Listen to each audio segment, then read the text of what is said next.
মাঠের বাইরে, তাহলে মাঠে যারা আছেন মাঠের মধ্যেই লোকে সীমাবদ্ধ, এটা না চতুর্দিকে লোকে লোকারণ্য।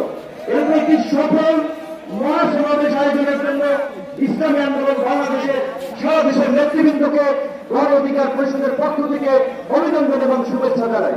অভিনন্দন এবং শুভেচ্ছা জানাই ইসলামী আন্দোলনের পীর সাহেবকে এবং তার সাথে অন্যান্য সিনিয়র নেতৃবৃন্দকে, যারা আজকের ইসলামী আন্দোলনের এই সমাবেশে বাংলাদেশের প্রায় সকল মত পথের রাজনৈতিক দলের নেতৃবৃন্দকে এই মঞ্চে একত্রিত করেছেন।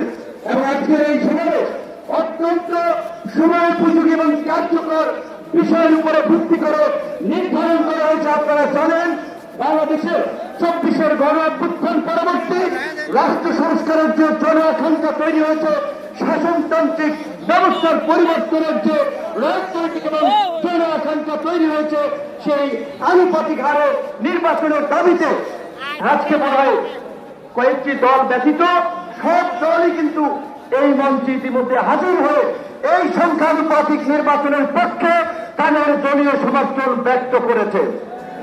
আমরা পরিষ্কারভাবে সংস্কার কমিশনকে বলতে চাই, সমাবেশ শুধু একটা দলের দেখেছেন, সবেমাত্র শুরু হয়েছে। ইসলামী আন্দোলন আজকে করেছে, 19 তারিখ জামাত করবে, তারপরে গণ অধিকার পরিষদ করবে।